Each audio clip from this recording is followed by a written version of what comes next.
Hey guys, this is a blog, I suppose, with Arcturian philosophy. Um, it's kind of like practice run because I feel like talking. When people are trying to assassinate you constantly, I think I'm entitled to talk if that's like if that happens. It's kind of a stressful thing to deal with people.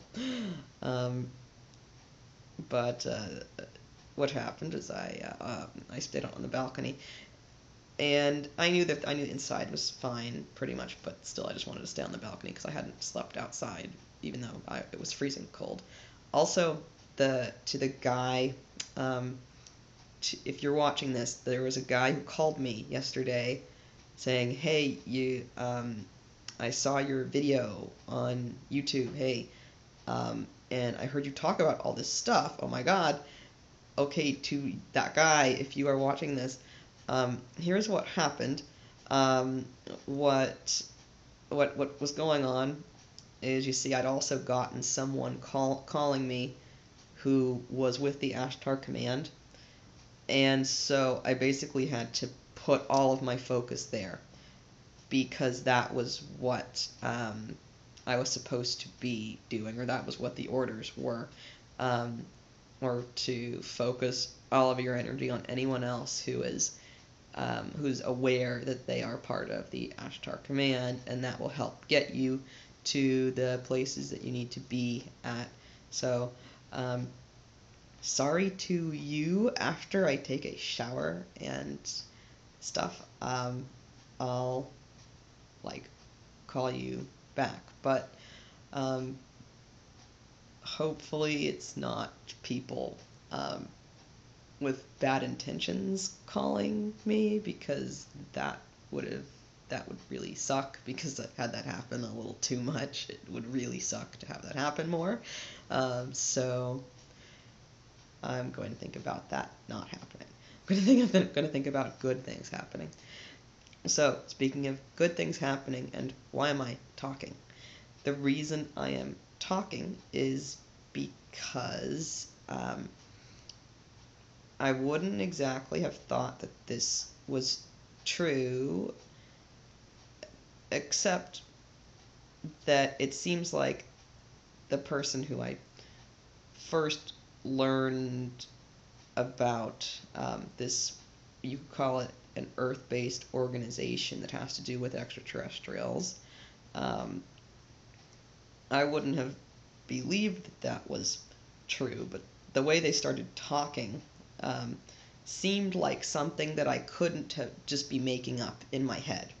Um, so they said, yeah, we want you to say some things about this on YouTube, and yes, you can just make a practice version if you want, and then you can make a nice shower makeup pretty version later, whatever you want to do. This is an organization. This is gonna be funny. Sounds kind of funny. It's very much like the movie, and now they go by just the initials MIB, but that's like the movie Men in Black. I did ask them about the "hey men" part, about hey, excuse me, you're talking to me and I'm a woman, and they said, well, that's kind of part of why we just go by the MIB abbreviation most of the time now. And they made a comment after this was one of the reasons why I thought, wait, I don't think this is fake, whatever this thing that I think I am hearing in my head. I don't think this is fake, because when I would ask them certain questions, um, there were these two guys, and they would look at each other, and they would be trying to decipher how much to tell me, and then one guy asked the other, should we try and get her a clearance, specifically referring to a security clearance of some type. So how the story began. However, I wake up at like 4:30 or something in the morning outside because it's freezing cold on the balcony, and I think, well, I'm gonna go back inside because I'm not scared of a light that blinks that says carbon monoxide. I don't care. I'm gonna walk back inside anyway. And I was just sort of sitting around. I was sitting right here, and I was randomly listening to some Bob Marley, or just I had the iPod on like a shuffle, Immortal Technique, and the different random stuff. And I suddenly saw a picture. It was as if someone was saying, "Excuse me, do you read or do you copy?" And it almost felt like it was a sort of test to even figure out if I could communicate, if I could communicate back and forth through the telepathy at all. Even though I know that I can, but it's something that I'm having to learn how to do in a kind of more concrete sort of fashion, because apparently part of my whole cover here on the planet was to not be an alien, obviously, and that's why I don't identify as any kind of alien. I identify as a total Earthling human, because that's what I was growing up here, and that's what I still am anyway, no matter what is happening on this planet, or whatever super beings we're becoming, whatever. And so there was a, do you read? Can you hear us, kind of? And I saw these two men. One guy was a little older than the other. I figured this out a little bit later in the communication, that one of the people was a Pleiadian hybrid of some kind of large enough percentage to make the person a little bit different, or more noticeably different from other humans, but not by much, not by a lot. Like I didn't notice at first. It took me a while to actually realize. Oh, I said, "Oh, you're a Pleiadian hybrid," and he said, "Oh, yes," back to me. And the younger guy was maybe 32 or so. That was the guy who was the hybrid, and the other guy was a little bit older,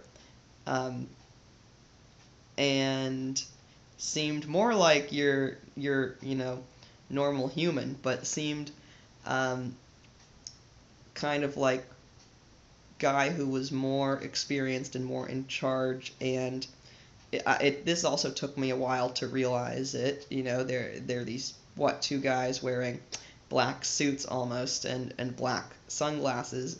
And you've heard me talk about people wearing the black sunglasses. They wear that because a lot of this hex and stuff, things like that, has to do with contact with your eyes, or seeing your eyes, or someone else seeing your eyes, or what you look at, because you create your own reality, all that. So they were both wearing sunglasses, and that was a kind of like a protective thing for them, like that they were wearing it to protect themselves from that kind of thing. And I realized, oh, they're like partners or something. But I didn't figure that out until a little bit into talking with them. And they said, well, first of all, can you understand us? Or can you hear us?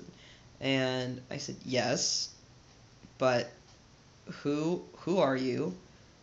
What are you doing? Even though it didn't feel malevolent, any kind of malevolence there, it felt benevolent, but still, it was the kind of thing like, oh, I've been through too much to take chances. Who are you? State what you're doing. What are you? Where are you from? Why are you talking to me? What is this? And they said, well, we are essentially, yes, what you just learned about yesterday, the MIB, the you could also say men in black, and then I get mad or saying, I'm not a man, and they say, well, that's why we say MIB most of the time now, because you'd be very impressed with our women's division, with our female division, and what they were trying to do ultimately was to ask me, would you like to work with us, and at the same time ask, not ask, but attempt to ascertain how much ability does she have, where would she fit best, is she somebody that we should have work with us, because it was almost like they had to play the same sort of thing. They said to me, the way that you said to us, who are you, state your purpose, etc., just right like that, like military style. We look for that. If you just say, oh yeah, guys, I'll go along with whatever you say, that's an immediate red flag to us. We are essentially militarized. Not, and it wasn't in the same kind of sense. Not like with the Ashtar Command, they're not very much militarized, even though they have a powerful mission sense, and even though they intercept the United States military, they're not themselves exactly like what we would think of as a military. But these Men in Black, or MIB, and it's just like the movie. When I realized, oh my God, you mean the movie Men in Black is real? And they said, well, how do you think they got the idea for the movie? And I kept asking them, well, who are you people exactly? What are you doing? So they said they were very impressed that I was immediately that upfront saying, who are you, state who you are. They took that as a very good sign, that I would immediately not just roll over and say, oh, I trust you, but that because of what I could become involved in if I was working with them, if you end up becoming literally inside a Russian spy movie, which that's now really funny, with actually literally being like something inside a Russian spy movie, you don't just trust whoever you walk up to, or whoever contacts you telepathically, no matter how they seem at first. And so they said that's good, but they wouldn't say any of that stuff to me at first, because I kept on demanding, who are you and what do you do here? I'm not going anywhere further with you people until you explain this. And they said, well, we have gray technology. We are kind of like the movie Men in Black. The idea is that we are,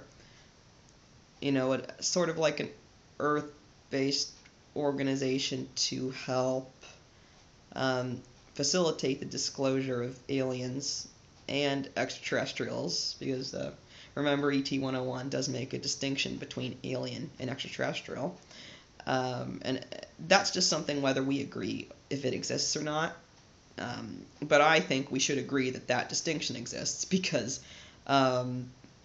their distinction between alien and extraterrestrial really does seem to fit the behavior of what is called an alien and what is called extraterrestrial in there.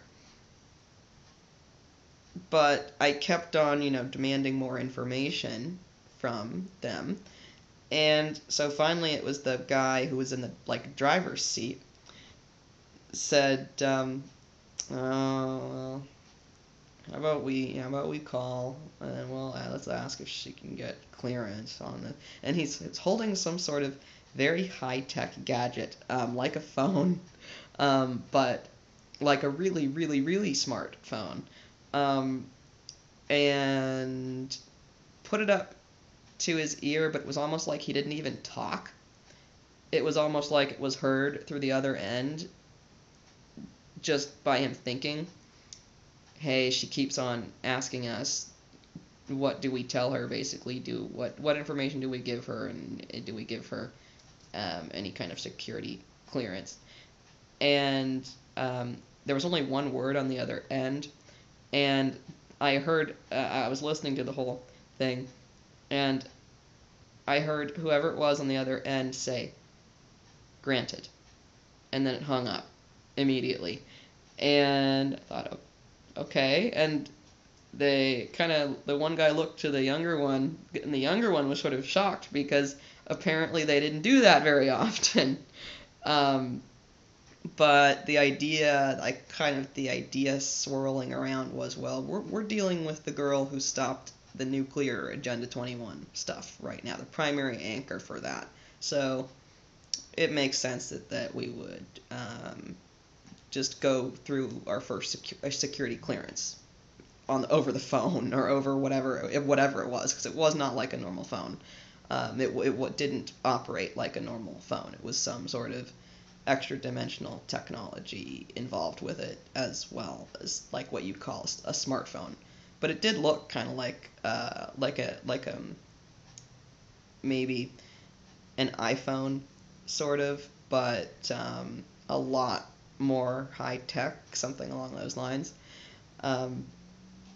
And also, the cars that the Men in Black have in the movie, something about the car that they were driving was different, and I don't know what all was different about the car, but there was a lot of special technology on the front console that I could not really understand, like any of what it was, but it was all very nice, and so after they said, okay, this is granted, okay, it looks like you have a first security clearance. So, well, and they start explaining to me, we're basically a resistance group, and we formed based off of all of the top groups that were trying to control the world. Most of the human groups that then be like the, let's say, CIA, MI5, Interpol, the United Nations, if they did anything, NSA, the Secret Service, all of the Navy SEALs. The way these guys acted, it was like they had serious military training, as if like in the movie Men in Black, like as if something suddenly flew over their car like a disc and tried to shoot at them, they would instantly know how to react and be reacting half like Jedis and half with actual gun-looking weapons, something like that, that would that they would protect themselves with, or be able to do that with. And so they said, we basically started as groups of basically people who were inside of these things, inside the Masons, inside the CIA, inside the FBI, inside of all of these things, scientists, people in combat, tacticians, all shapes, sizes, varieties, who ended up, maybe being suckered into the government, or world domination stuff, but somehow breaking out, and using that intelligence, that technology that they were exposed to start an actual concrete resistance group.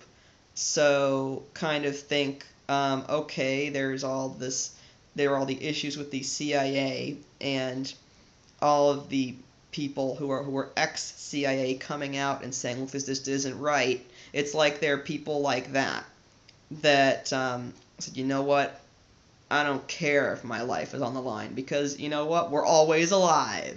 So I'm switching sides, and I'm not a part of whatever this domination stuff is anymore. You guys lied to me, you played all of us, and we don't want a part of it.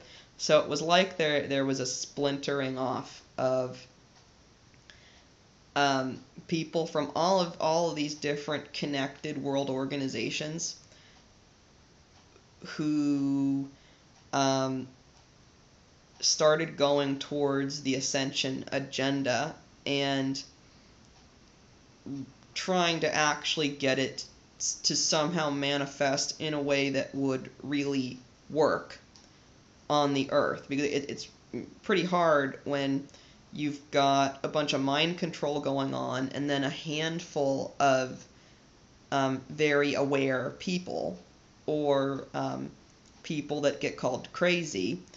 It doesn't work very well when you've got a bunch of the drone sleeping people, and then you've got, 1 out of every 1,000 of them, or 1 out of every 10,000 of them understands these concepts, and there are enough of them to identify there is a very small group of people that understand these concepts. But if there isn't a way to integrate that with the rest of the society in an understandable format for the rest of the society, then it's really hard to make a dimensional switch. And then when they the first thing that they told me after hearing that word granted and then hanging up on the phone, the security clearance granted, they said, we are time travelers. We are basically like Doctor Who a little bit. We do that, and we use gray technology for it.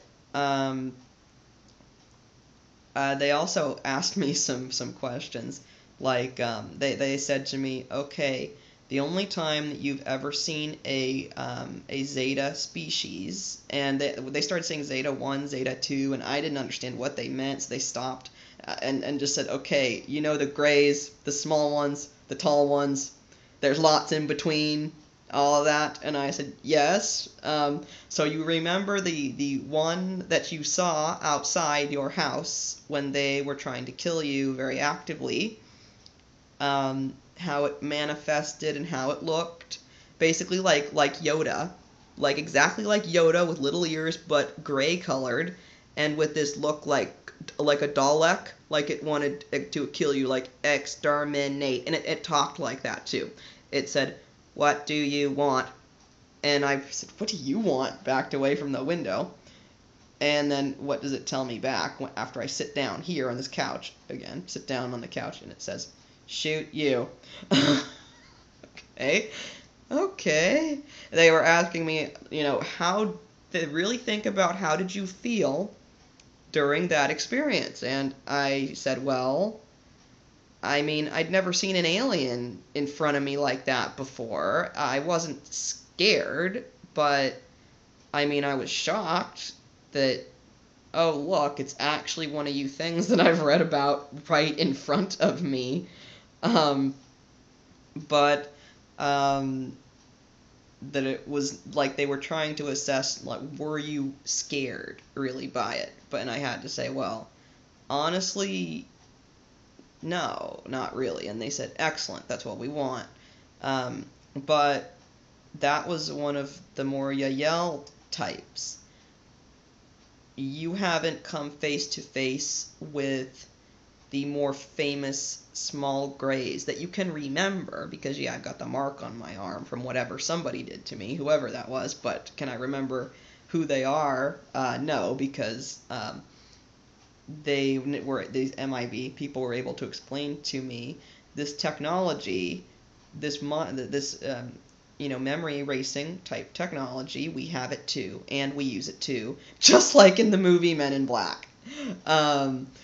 They said just like in the movie Men in Black, they're regular old people that have probably seen us and don't remember, because we had to erase their memory for either their own protection, or because the probability showed that if they understood that aliens were real, they would have tried to kill themselves, or just gone nuts, or not understood any of it.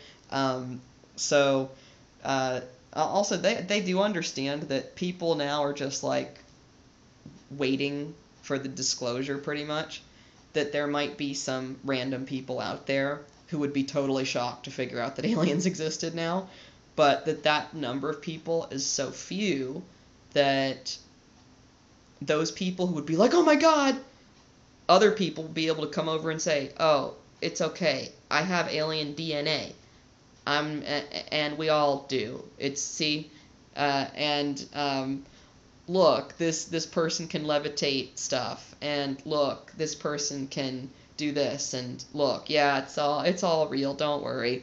There's enough people that are like that, or that are understanding that concept more, that people wouldn't, go screaming and trying to kill themselves like in the 50s if like people said aliens are real, and or just generally going nuts over like well Roswell and all of that.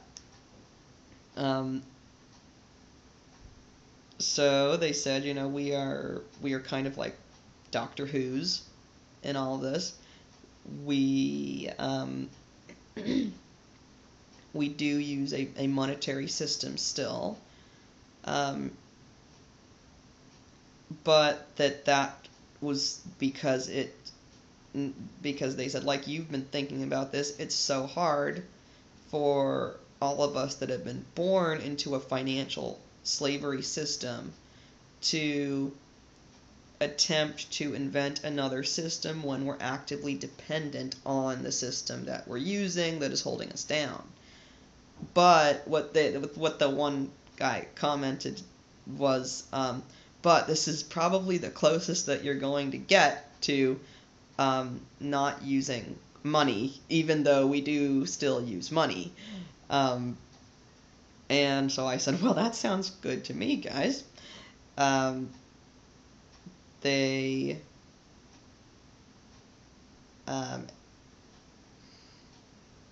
ended up, asking me, well, that guy over by your complex, by the tree, when you were trying to, sit over there, they tried to yell at you, get a job. Well, would you like a job with us?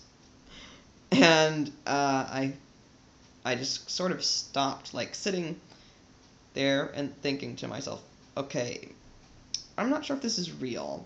But then again, I didn't know if Ashtar asking me, would you like to have a hybrid child, was real, and I, like, already missed my period and end up holding, my stomach and am clearly starting to feel pregnant.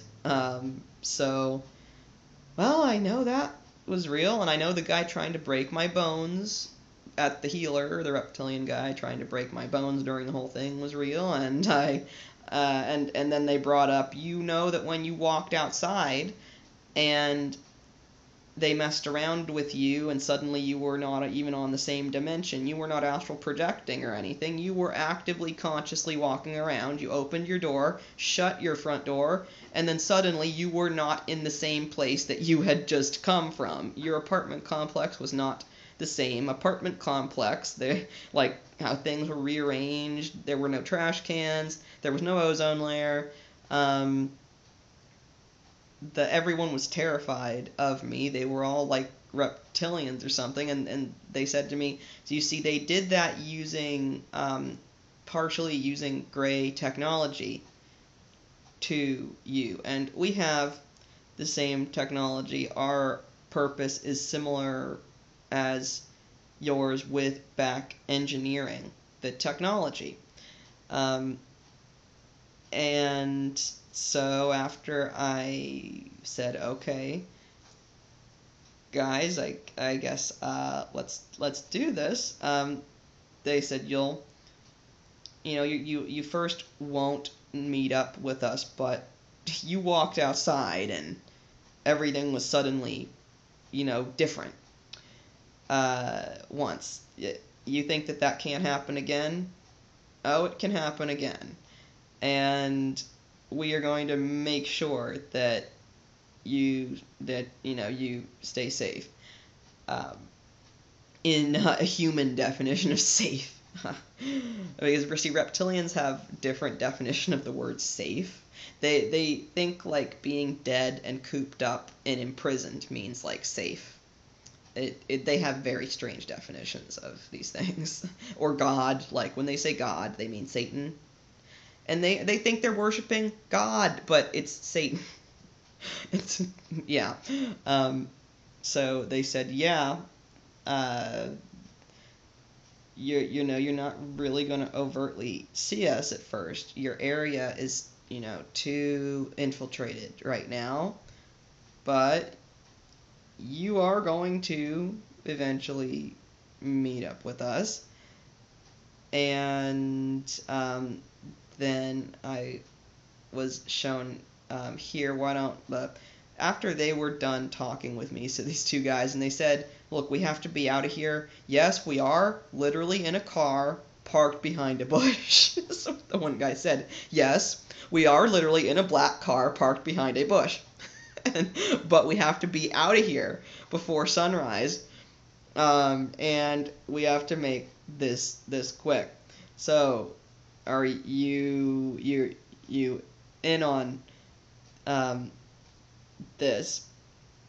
And again, they were really impressed by how I would keep on saying, but what about this? What about this? What about this? What about this? Before actually agreeing to anything, they said, "Oh yeah, that's really good."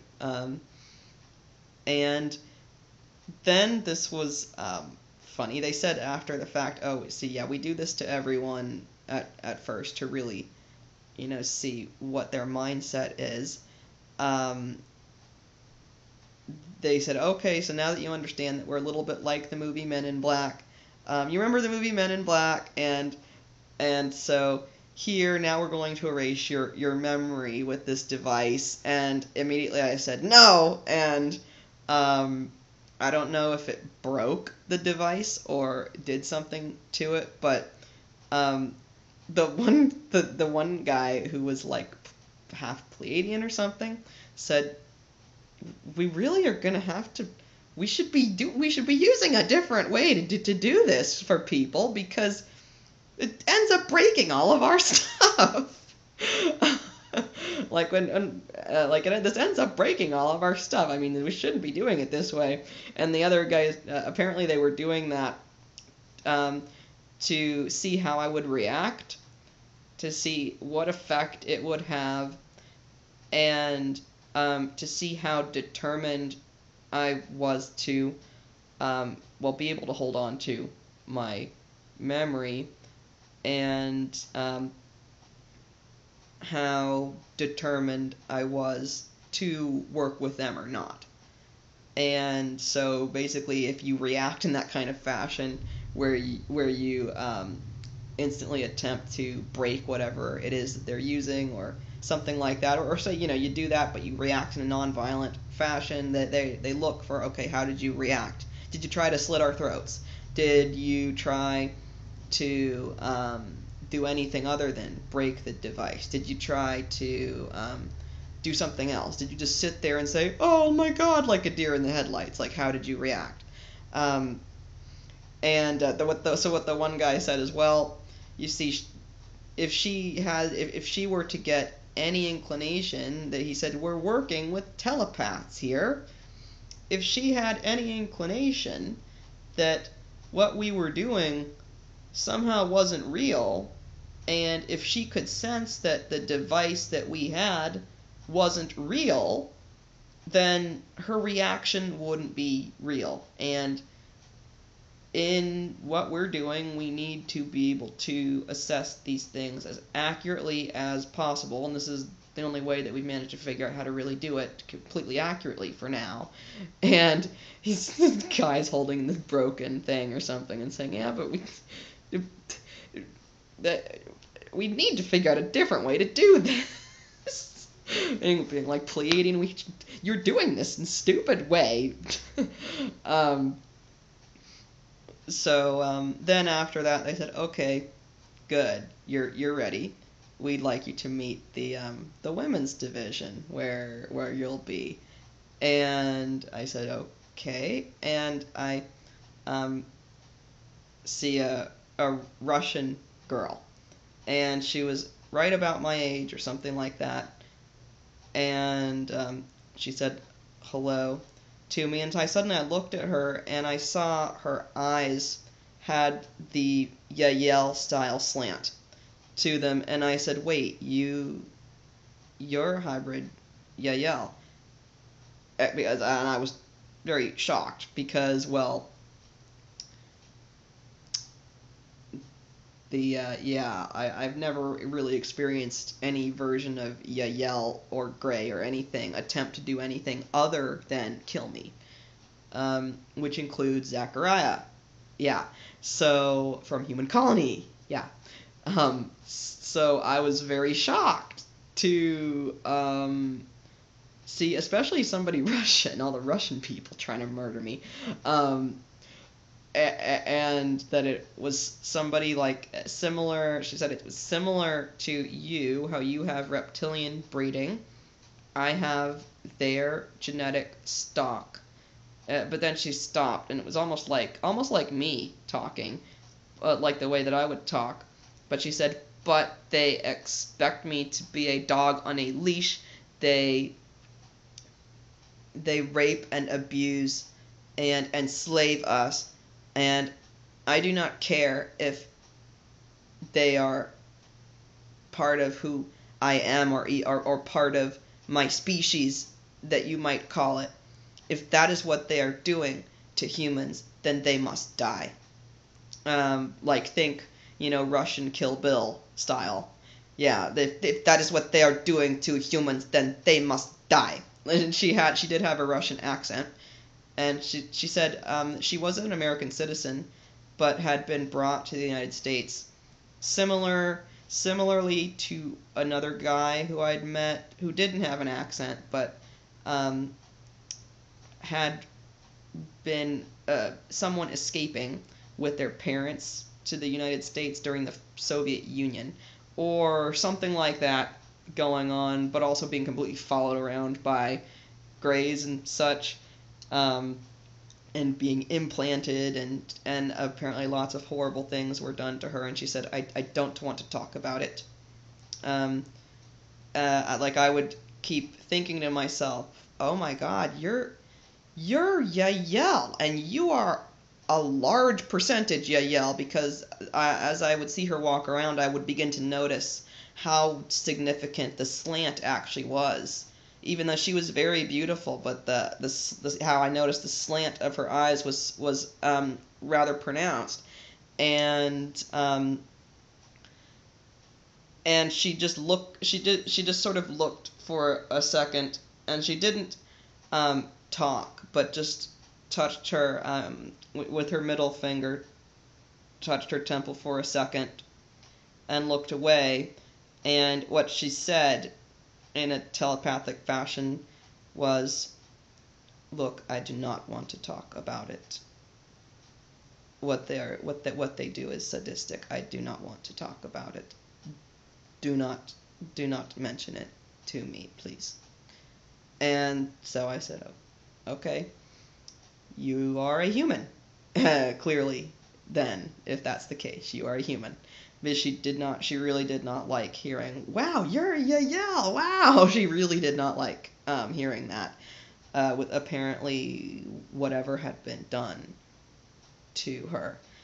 And she told me, "Okay, you have slipped a lot on this, but you were always very good at learning languages. You need to learn Russian."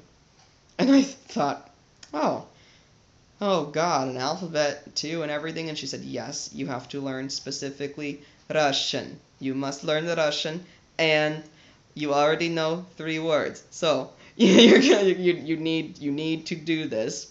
That it was something that was really of importance. Like she said, you did not like anything about aliens, but you always liked the spy movies, like the Russian spy movies.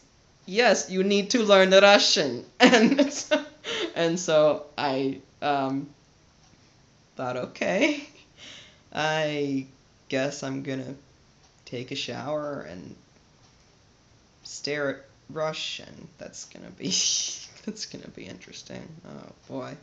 Um, I did not think I'd have somebody asking me to do that.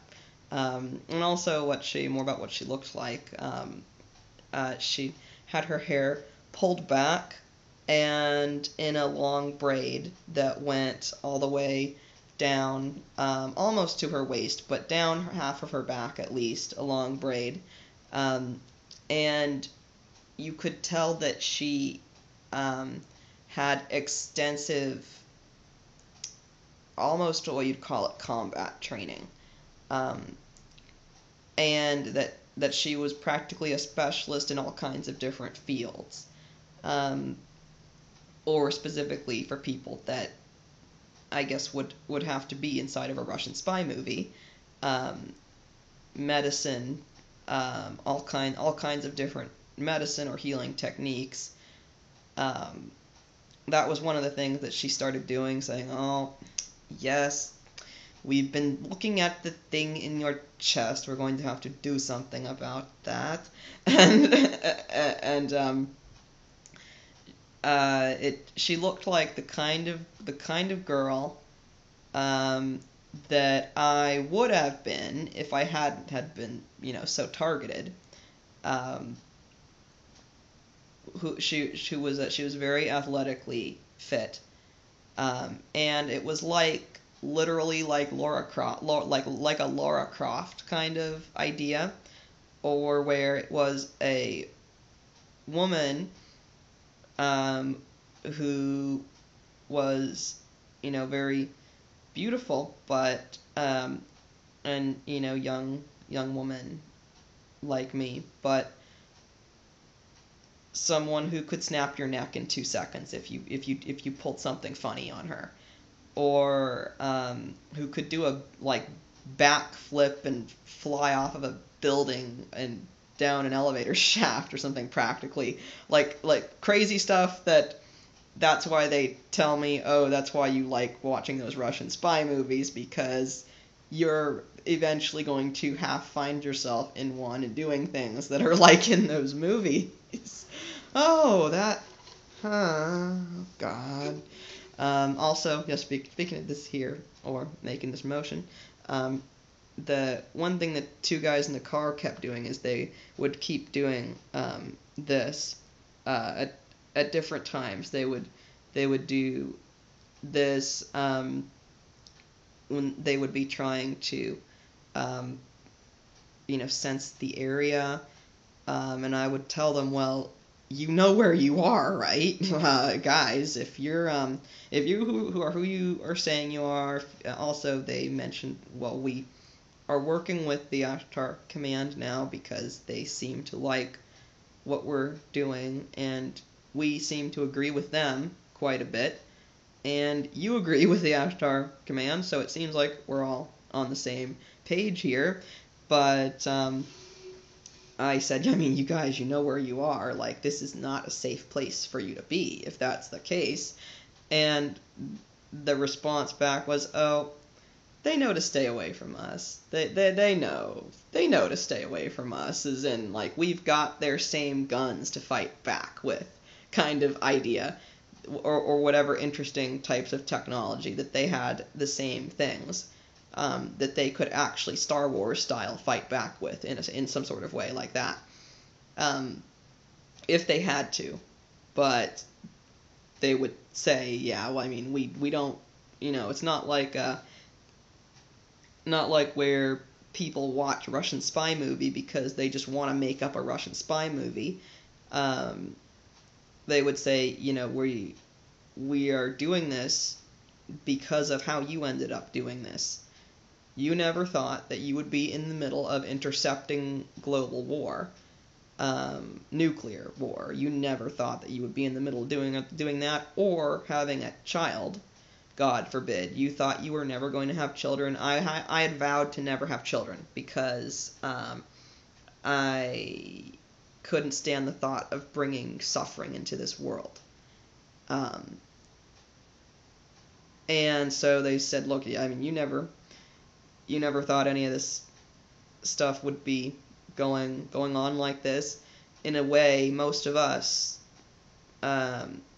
really didn't think we'd be doing this, and it's out of necessity and service um, to the planet that we are having to do this, like in the Art of War, whatever it says in the Art of War, which I'm not really sure actually, but they said it's like the book The Art of War, and keeping friends close and enemies closer, because I would say, you guys, you act like a military.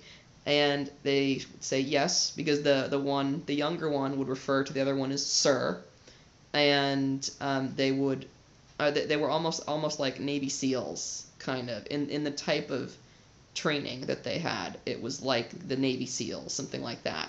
But Men in Black, extraterrestrial style Navy SEALs or something. And so they said this is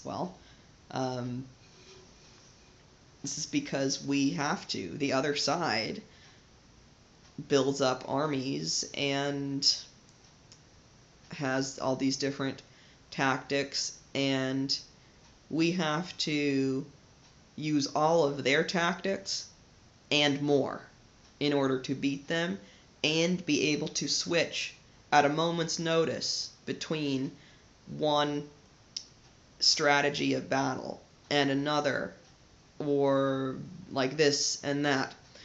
And that was something that they mentioned, how the Ashtar Command, how they said they liked me for my ability to suddenly flip on a dime, because that was what was required to suddenly intercept something without anybody seeing it. Apparently, these guys had to go through something similar, where they might find themselves in the middle of a gunfight in a desert with aliens, and have to switch modes between I'm shooting a three-dimensional gun to suddenly I'm doing some weird thing with my hands, or I'm doing some strange, some strange thing like this, or this, or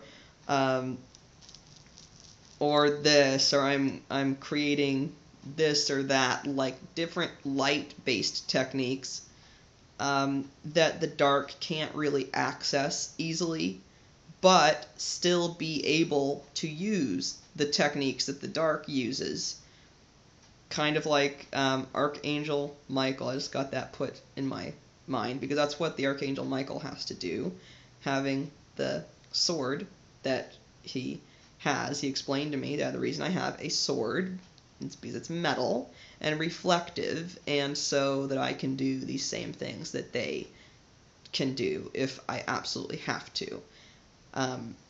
So the idea was, okay, if there is literally a paramilitary being prepared to attempt to take over the world, well, then we have to be like a paramilitary back. But we have to be paramilitary Jedi priests back at them. And I noticed it seemed like they had a structure where there would be specialists in different areas. So it was clear that this girl they were pairing me up with, it was like they were pairing me up with her so that I would learn, or have more help learning how to become more telepathic, because she was part genetically Yael and had been followed around and broken out of it.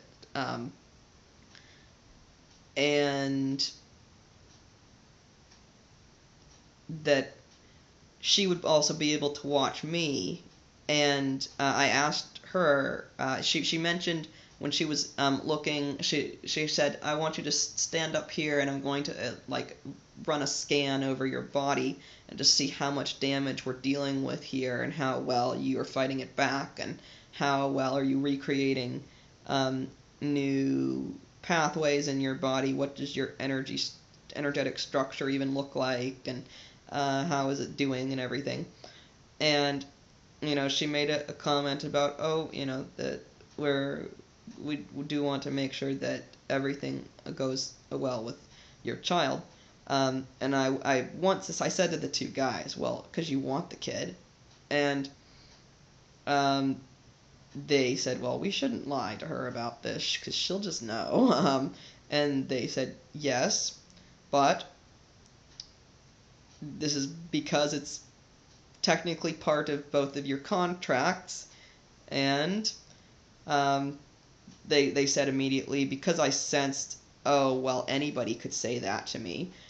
They said suddenly, just sense in your heart whether you think it's true or not. Don't listen to us at all. Just sense in your heart whether you think it's true or not. And so technically, yes, we are wanting to make sure that your son is protected. We're wanting him to work with us when he's old enough to. But we are actually coming here to approach you directly as well. Not just because you happen to be carrying a very special child. You weren't carrying a very special child when you suddenly stopped nuclear war. And so I thought, okay, well, that's a good point. All right. And so, well, the girl, she made this comment about, oh, okay, it looks like, at least that is going well, but we're going to have to do something about, there in your chest. And I said,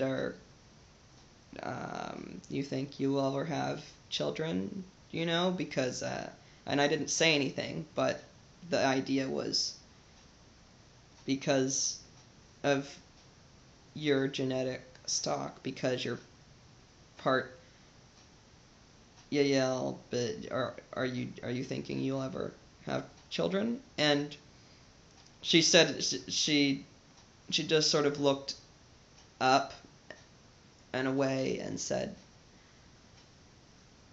I was like you.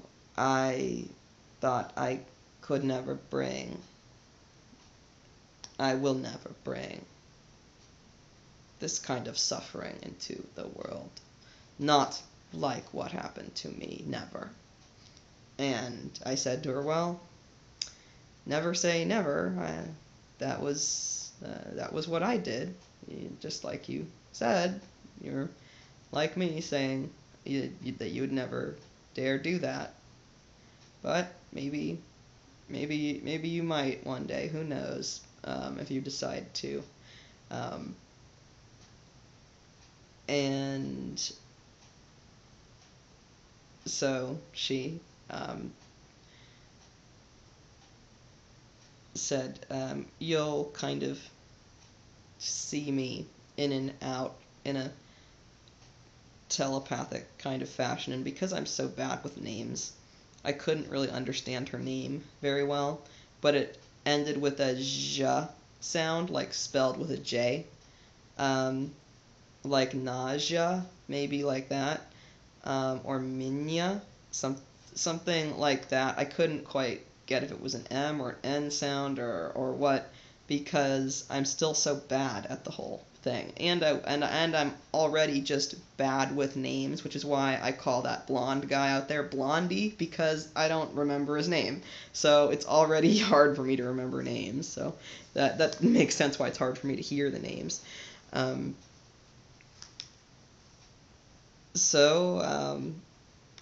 guess she's also supposed to observe how I'm not quite nearly as Kill Bill as how she is, or more of a calmer, steadier presence if I'm not acting Kill Bill, being suddenly set off by somebody. And I was supposed to observe how she had the very kind of cutthroat mentality, but could manage to shake it off. She could utilize it when she needed to be utilizing it to fight with her own race, basically, um, but then could almost like you were throwing it away. Um, and Also something about the pairing with her being part of the, you know, the gray hybridization programs, and me being somewhere higher up. We've all had some sort of weird reptilian manipulations done to us genetically, but I'm apparently somewhere higher up on their genetic manipulation pyramid. Um, as far as more manipulation was done to me, or something along those lines. So that was the other reason. Alien versus Predator, except you've got your alien and your Predator together as partners. um, so that was also part of the idea. And also, it was like they had already assessed all of this beforehand and simply did it for us. But just like the movie Pacific Rim, where people are paired up in a magnetic fashion. Um, I was told for reasons here, on Earth, we keep the pairs as same-sex pairs. We don't pair male-female, because it's too hard for many of the agents to control their sexual desires, or we would pair male-female to get the balance better. But because that ends up they end up sleeping with each other a bunch of time. Is what they told me. The people were saying, well, we pair female female and male male, unless you're gay, and if you're gay, well, then there's some other thing with that. And they said, well, it doesn't apply to you, so don't even focus on that. So that's what happened this morning. And so I knew I was going to get some kind of cool smartphone. Like, I knew I was going to get some kind of cool smartphone. And it was like they showed me a scenario of eventually signing papers. And then, like you're getting a new job or something, you're signing papers and saying, okay, this. And then say, when I got a job at Starbucks, they handed me an apron, but instead this was a scenario of like saying that this something like this will be happening for you in the future, was the idea. Something like this will be happening for you, where you're physically present with us, and we go through some formalities, and then we say, okay, here's your phone, okay, here's this, okay, here's that. An almost analogy right now, like my mom working at Chevron, I remember when she was driving a company car. I remember when she, got issued a company phone and things like that. And car was one thing that they brought up, too. The girl brought that up. And the two guys, they all brought up the car, and they said, "Oh yes, you definitely deserve a car. You are definitely getting a car. We're going to figure that one out for you. You definitely getting a car." So I said yes. I think that should be, the first thing I get paid with is a car. Yes, I want a car. Yes, that's what I want. I don't want money. I want a car. And they thought that was funny, because everyone knew how much I miss driving a car. I don't think I've been able to. Well, I'm literally able to drive a car, but prevented from doing so on purpose. But so it's been like 9 years or something since I actually had my own car to drive around. So this was a blog hour of what happened with the MIB. And so now I'm fortunately out of time, because I can't really do this very succinctly yet. And guy who called me, I'm going to call you back. on Arcturian philosophy, and we'll learn more about the MIB.